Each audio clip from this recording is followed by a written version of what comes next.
Hello students, अनंत ज्ञान भाई सज्जन में आप सभी का हार्दिक स्वागत है। आज हम class 11th Hindi chapter 9 Bharat माता के प्रश्न अभ्यास हल करेंगे। तो सबसे पहले आप इस चैनल को लाइक शेयर एवं सब्सक्राइब जरूर कर लीजिए। और अब पहले हम इस पाठ के सारांश के बारे में कुछ समझ लेते हैं। इसमें जवाहरलाल नेहरू जी जो कि भारत के प्रधानमंत्री थे, उन्होंने भारत माता के विषय में कुछ विशिष्ट चर्चा की है। उन्होंने बताया है कि भारत माता हम क्यों कहते हैं इस देश को और इसका अर्थ क्या है। उनके अनुसार जब भारत में रहने वाले सभी भारतीय, किसान हो या अमीर गरीब जो भी हैं, मजदूर हैं, जमींदार हैं, उन सभी की जय है। अर्थात भारत माता से संबंधित सभी व्यक्ति, सभी स्थान और सभी जो व्यक्ति हैं उन सभी की जय है, क्योंकि वे चाहते हैं कि भारत एक ही है। उनका सपना ये था कि भारत में रहने वाले व्यक्ति जो विभिन्न संस्कृति से हैं, विभिन्न जाति हैं, विभिन्न वर्ग समुदाय धर्म से संबंधित हैं, वे सभी एक ही हैं। और उनके अनुसार भारत में रहने वाले सभी व्यक्ति भारत माता की संतान है। तो उन्होंने सभी जगह जो कि जितने भी समारोह होते थे, जलसे होते थे, सभा होते थे, वहां सभी तरह यह प्रचार किया कि भारत एक ही है। भारत में रहने वाले व्यक्ति चाहे कितने भी भिन्न हो, लेकिन वे सभी एक ही हैं और अपने आप को एक ही देश की संतान समझें। तो इस तरह उन्होंने यह बताया है कि भारत में चाहे विभिन्न धर्म, जाति या समुदाय के रहने वाले व्यक्ति चाहे कितने भी अलग हों, लेकिन वे सभी एक ही परिभाषा से परिपूर्ण है, अर्थात एक ही देश से संबंधित है, अर्थात उन सभी में भारत निवास करता है। इसलिए भारत माता की जय से संबंध ये है कि भारत में रहने वाले सभी व्यक्तियों की जय हो। तो अब इस प्रकार इसके प्रश्न उत्तर हल करते हैं। सबसे पहला प्रश्न है, भारत की चर्चा नेहरू जी कब और किससे करते थे? इसका उत्तर है, नेहरू देश के हर कोने में आयोजित विभिन्न समारोह में जाते थे और वे हर जगह भारत की चर्चा करते थे। खासकर किसानों की सभाओं में या जहां भी किसान भाई मौजूद होते थे, वे अपने गांव तक सीमित किसानों के दृष्टिकोण को विकसित करना चाहते थे। वे चाहते थे कि देश का हर किसान खुद को भारत का किसान समझे, न कि केवल गांव का। प्रश्न नंबर 2 है, नेहरू जी भारत के सभी किसानों से कौन से प्रश्न बार बार करते थे? इसका उत्तर है, नेहरू जी भारत के सभी किसानों से निम्नलिखित प्रश्न बार बार करते थे। पहला है, भारत माता की जय नारे का अर्थ क्या है? दूसरा है, यह भारत माता कौन है जिसकी जय वे चाहते हैं? तीसरा है, कौन सी धरती को वे भारत माता कहते हैं? गांव की, जिले की, सूबे की या पूरे हिंदुस्तान की धरती की? प्रश्न नंबर 3 है, दुनिया के बारे में किसानों को बताना नेहरू जी के लिए क्यों आसान था? इसका उत्तर है, दुनिया के बारे में किसानों को बताना नेहरू जी के लिए आसान था क्योंकि क्या है, वे भारत के पुराणों और महाकाव्य को पढ़कर भारत के शहरों के विषय में जानते थे। ख है, नेहरू जी तीर्थ यात्रा कर करके देश के चारों कोनों के बारे में जान गए थे। ग है, उन्हें कुछ पुराने सैनिक मिले थे जिन्होंने युद्धों या धावकों में विदेश की नौकरियां की थी। घ, उन्हें देशों के बारे में कई जानकारियां थी। प्रश्न नंबर 4 है, किसान सामान्यतः भारत माता का क्या अर्थ समझते थे?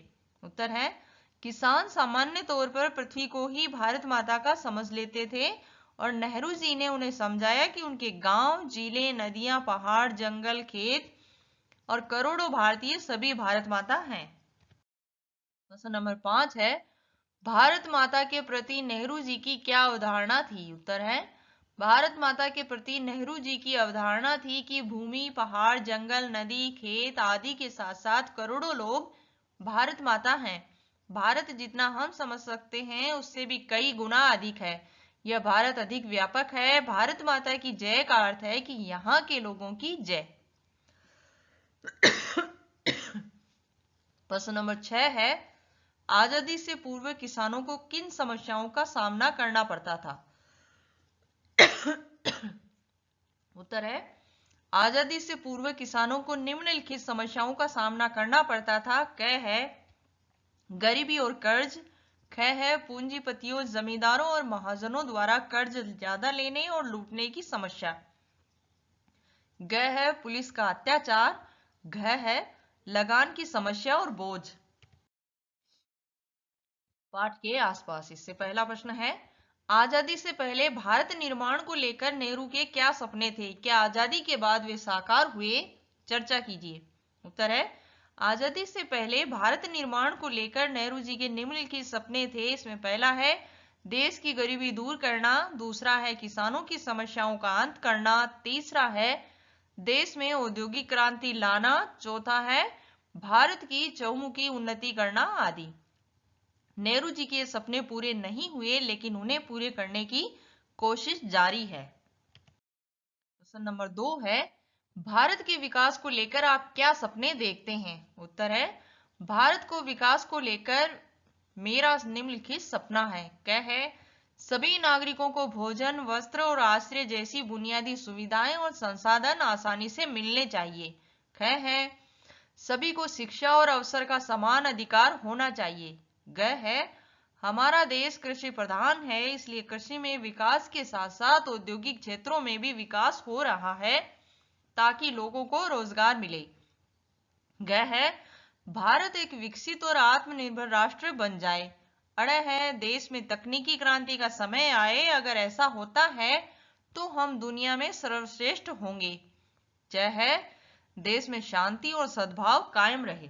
प्रश्न नंबर 3, आपकी दृष्टि में भारत माता और हिंदुस्तान की क्या संकल्पना है, बताइए। उत्तर है, भारत की सभ्यता और संस्कृति, हरी पृथ्वी, नदी, पहाड़, जंगल, पशु पक्षी, अरबों लोग, यहाँ की परंपराएं, यहाँ का कला साहित्य आदि भारत माता और हिंदुस्तान की अवधारणा है।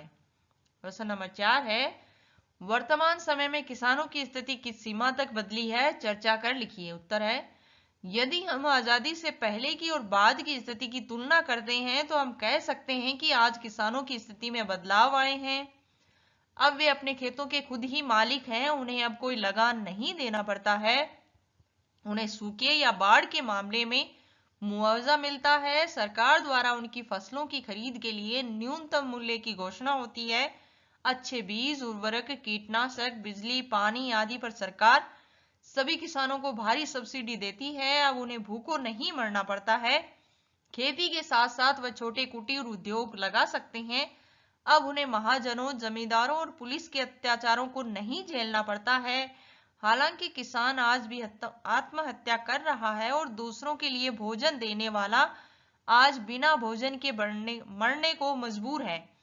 हालांकि उनकी हालत का एक कारण आज किसानों का खेती से अलग होना है और गांव से पलायन करना भी है।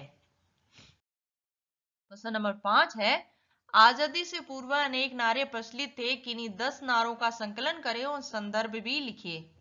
इसका उत्तर है, पहला नारा है, तुम मुझे खून दो मैं तुम्हें आजादी दूंगा। यह नारा दिया था सुभाष चंद्र बोस ने, जिसमें था सशस्त्र क्रांति का आह्वान। दूसरा है, इंकलाब जिंदाबाद, यह क्रांति को बढ़ावा देने के लिए दिया गया था। तीसरा है, वंदे मातरम, बंकिम चंद्र चटर्जी द्वारा और आजादी के समय क्रांतिकारियों का मंत्र। इंकलाब जिंदाबाद ये भगत सिंह और राजगुरु और सुखदेव उनका दिया हुआ नारा है। चौथा नारा है, दिल्ली चलो, यह सुभाष चंद्र द्वारा दिया गया है, अंग्रेजों को सत्ता से बाहर करने के लिए। पांचवा है, अंग्रेजों भारत छोड़ो, यह महात्मा गांधी के लिए था और देश की आजादी के लिए नारा दिया गया। करो या मरो, यह महात्मा गांधी द्वारा दिया गया भारत छोड़ो आंदोलन के तहत। स्वराज हमारा जन्मसिद्ध अधिकार है, यह नारा दिया था लोकमान्य बाल गंगाधर तिलक ने अंग्रेजों के खिलाफ बिगुल बजाने के लिए आजादी का। आठवां है, साइमन वापस जाओ, यह लाला लाजपत राय का दिया हुआ है और साइमन कमीशन का बहिष्कार करने के लिए दिया गया। नौवां है, हिंदू और हिंदुस्तान, यह प्रताप नारायण मिश्र द्वारा दिया गया और राष्ट्रीय एकता हेतु दिया गया था। 10वां है, स्वदेशी अपनाओ, यह एनी बेसेंट द्वारा दिया गया था और विदेशी वस्तुओं का बहिष्कार करने के लिए।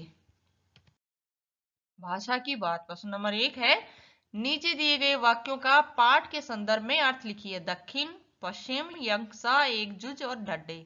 इसका उत्तर है, दक्षिण का अर्थ है दक्षिण प्रांत, केरल, तमिलनाडु, कर्नाटक, आंध्र प्रदेश आदि। ख है पश्चिम, पश्चिम प्रांत, गुजरात, महाराष्ट्र और राजस्थान। ग है यक्सा अर्थात एक जैसा। घ है एकजुज अर्थात एक अंश। च है डड्डे अर्थात बोझ। प्रश्न नंबर 2 है, नीचे दिए गए संज्ञा शब्दों के विशेषण रूप लिखिए। आजादी, चमक, हिंदुस्तान, विदेश, सरकार, यात्रा, पुराण, भारत। इसका उत्तर है संज्ञा विशेषण है। पहला है आजाद का अर्थ है आजादी, दूसरा है चमक का अर्थ है चमकीला, तीसरा है हिंदुस्तान का अर्थ है हिंदुस्तानी, चौथा है विदेश का अर्थ है विदेशी, पांचवा है सरकार का सरकारी, यात्रा का है यात्री, और सातवां है पुराण अर्थात पौराणिक, अंतिम है आठवां भारत अर्थात भारतीय। तो इसी के साथ इस चैप्टर के क्वेश्चन आंसर यहीं समाप्त होते हैं। इस वीडियो को देखने के लिए आपका बहुत बहुत धन्यवाद। अगली क्लास का इंतजार करते रहिए, तब तक के लिए अलविदा।